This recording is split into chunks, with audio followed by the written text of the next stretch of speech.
Okay, we're going to look at mapping art on a 3D object. So the first thing we're going to do here is, let's make an object. Let's start with a star, probably in your rectangle shape here. And I'll long press this and I'll get to the star. And I'll give my star, give it a color. I'm going to give it a light color so I can see the mapped artwork when we actually put it on it. So I'm just going to go ahead and draw a yellow star. There we go. And I'm going to go to, well, before I do that, I want to make sure I have the symbols palette up over here. There's my symbols. And if it's not, just go to Window and make sure there's a check mark next to symbols.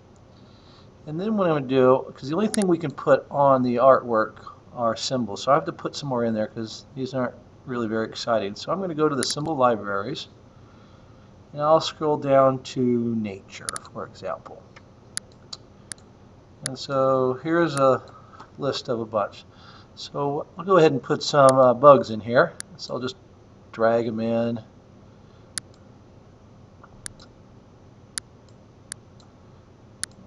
Okay, like so. And I'll make this bigger so we can see them. There we go. Gotta have a fly, right?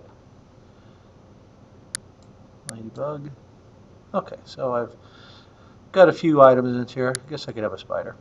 All right, so I'll go ahead and close that. So these are in the symbols. Okay, so I'm going to make sure that my star here is selected, and I'm going to go up to Effect, 3D, Extrude, and Bevel. Okay. And let's go ahead and make sure that we click Preview, and that's what it looks like. And of course, we can turn it whichever way we want. Okay, there we go. We'll go with this one.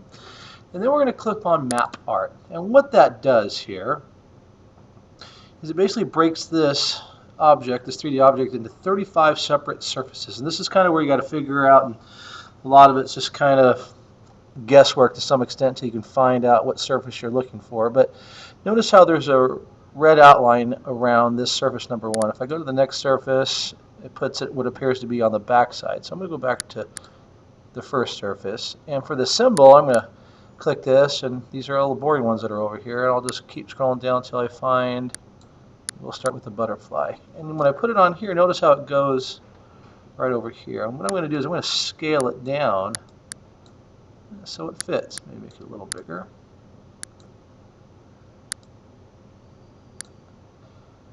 And it's at an angle, so I'm going to put mine at an angle. There we go. Okay. So the next thing I want to do is I want to find out where the sides are. So I'm going to click the next on the surface and go, that looks like the back. And you can kind of see it go through. Now, generally speaking, it'll turn a white color showing that we should be able to see it. This tells me it's probably the back side when it's gray. Okay, I'm going to look at this one. I'm going to try it. So if I put, say, a B on this, and I don't see it. So again, doesn't always work out. So I'm going to click clear, knowing that wasn't it. So I'm just going to keep looking again and try to get back over there. Okay, here we go. It's lit up again, so I'm going to put one on there. That one works. I'm going to scale this guy down. You can also click scale to fit.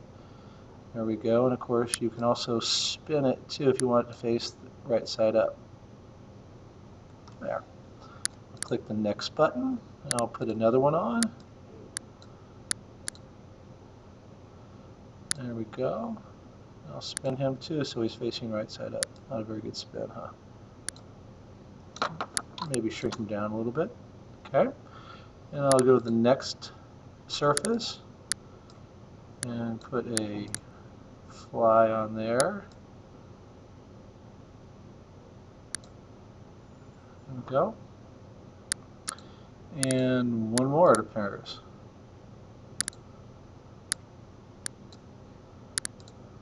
A ladybug. And my ladybug looks a little big, so I'll shrink it down. There we go. And if I click OK, it takes me back to here. Now, of course, when I move it, you can see they're not just sitting there, they're mapped onto it and really part of the 3D object now.